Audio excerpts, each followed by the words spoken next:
হাদিস শরীফ রাসূল যাহা বলেছেন রাসূল নিজে করেছেন সাহাবীরা করেছেন রাসূল চোখে দেখেছেন নিষেধ করেন নাই তাই হাদিস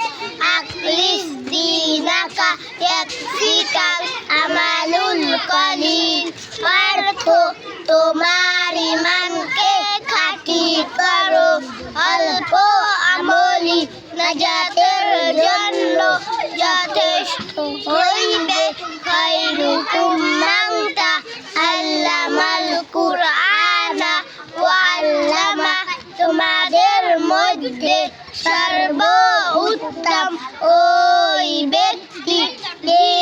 কোরআন মাজিদ শিক্ষা করেন এবং শিক্ষা দেন তালাবুল ইলমি ফারিদাতুন আলা কুল্লি মুসলিম দিনী ইলম শিক্ষা করা প্রত্যেক মুসলমানের